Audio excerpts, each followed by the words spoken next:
संसार में किसी का कुछ नहीं, ख्वाहमख्वाह अपना समझना मूर्खता है, क्योंकि अपना होता हुआ भी कुछ भी अपना नहीं होता।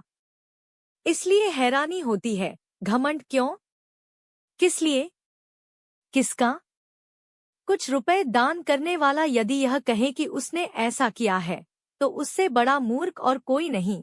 और ऐसे भी हैं जो हर महीने लाखों का दान करते हैं, लेकिन उसका जिक्र तक नहीं करते, न करने देते हैं। वास्तव में जरूरतमंद और पीड़ित की सहायता ही दान है, पुण्य है। ऐसे व्यक्ति पर सरस्वती की सदा कृपा होती है, पर क्या किया जाए, देवताओं तक को अभिमान हो जाता है, और उनके अभिमान को दूर करने के लिए परमात्मा को ही कोई उपाय करना पड़ता है। गरुड़, सुदर्शन चक्र तथा सत्यभामा को भी अभिमान हो गया था, और भगवान श्री कृष्ण ने उनके अभिमान को दूर करने के लिए श्री हनुमान जी की सहायता ली थी।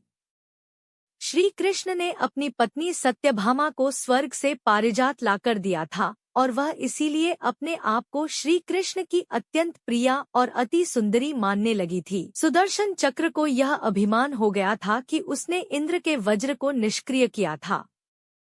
वह लोकालोक के अंधकार को दूर कर सकता है। भगवान श्री कृष्ण अंततः उसकी ही सहायता लेते हैं। गरुड़ भगवान कृष्ण का वाहन था।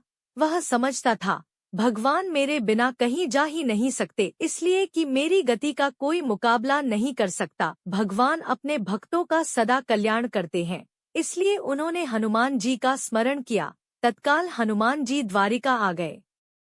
जान गए कि श्री कृष्ण ने क्यों बुलाया है। श्री कृष्ण श्री राम दोनों एक ही हैं।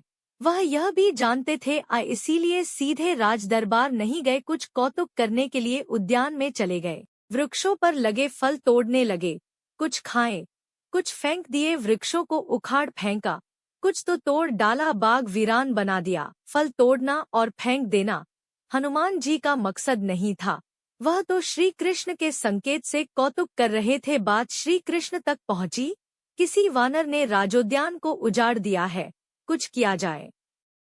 श्री कृष्ण ने गरुड़ को बुलाया, कहा, जाओ, सेना ले जाओ, उस वानर को पकड़कर लाओ। गरुड़ ने कहा, प्रभु, एक मामूली वानर के लिए सेना की क्या जरूरत है, मैं अकेला ही उसे मजा चखा दूंगा। कृष्ण मन ही मन मुस्करा दिए, जैसा तुम चाहो, लेकिन उसे रोको। गरुड़ गए और हनुमान जी को ललकारा, बाग क्यों उजाड़ रहे हो, फल क्यों तोड़ रहे हो, चलो, तुम्हें श्री कृष्ण बुला रहे हैं। हनुमान जी ने कहा, मैं किसी कृष्ण को नहीं जानता, मैं तो श्रीराम का सेवक हूँ। जाओ, कह दो, मैं नहीं आऊंगा। गरुड़ क्रोधित होकर बोला, तुम नहीं चलोगे तो मैं तुम्हें पकड़कर ले जाऊंगा। हनुमान जी ने कोई उत्तर नहीं दिया। गरुड़ की अनदेखी कर वह फल तोड़ने रहे। गरुड़ को समझाया भी, वानर का काम फल तोड़ना और फेंकना है, मैं अपने स्वभाव के अनुसार ही कर रहा हूँ, मेरे काम में दखल न दो, क्यों झगड़ा मोल लेते हो, जाओ, मुझे आराम से फल खाने दो।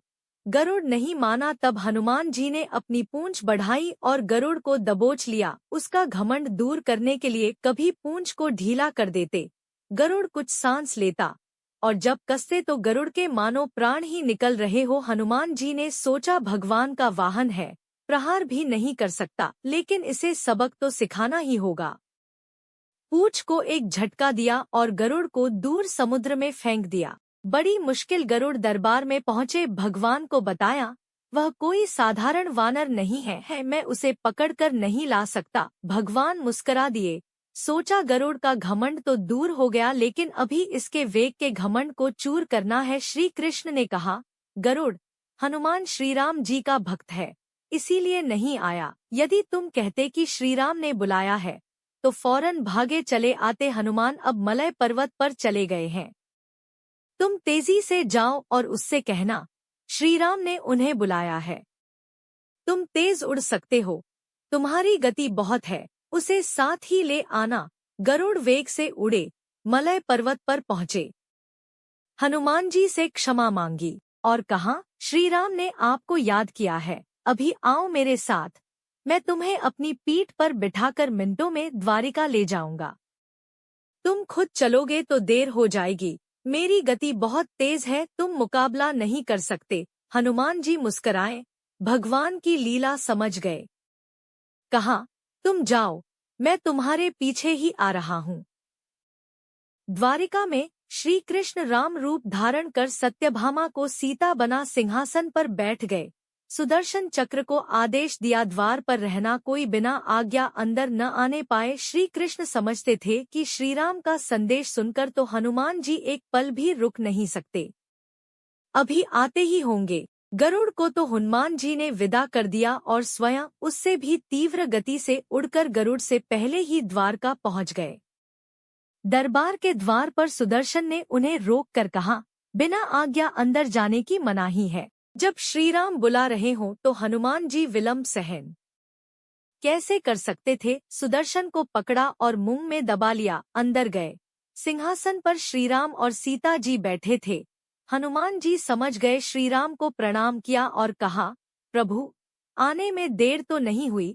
साथ ही कहा, प्रभु माँ कहाँ है, आपके पास आज यह कौन दासी बैठी है। सत्यभामा ने सुना तो लज्जित हुई, क्योंकि वह समझती थी कि कृष्ण द्वारा पारिजात लाकर दिए जाने से वह सबसे सुंदर स्त्री बन गई है। सत्यभामा का घमंड चूर हो गया। उसी समय गरुड़ तेज गति से उड़ने के कारण हांफते हुए दरबार में पहुंचे। सांस फूल रही थी, थके हुए से लग रहे थे, और हनुमान जी को दरबार में देखकर तो वह चकित हो गए। मेरी गति से भी तेज गति से हनुमान जी दरबार में पहुंच गए। लज्जा से पानी पानी हो गए। गरुड़ के बल का और तेज गति से उड़ने का घमंड चूर हो गया। श्रीराम ने पूछा, हनुमान तुम अंदर कैसे आ गए? किसी ने रोका नहीं? रोका था भगवन। सुदर्शन ने, मैंने सोचा आपके दर्शनों में विलंब होगा, इसलिए उनसे उलझा नहीं।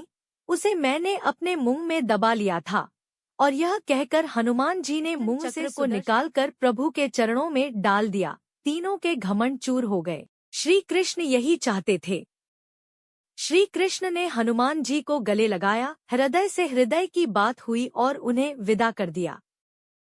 परमात्मा अपने भक्तों में, अपने निकटस्थों में अभिमान रहने नहीं देते। श्री कृष्ण सत्यभामा, गरुड़ और सुदर्शन चक्र का घमंड दूर न करते तो परमात्मा के निकट रह नहीं सकते थे, और परमात्मा के निकट रह ही वह सकता है जो मैं और मेरी से रहित है।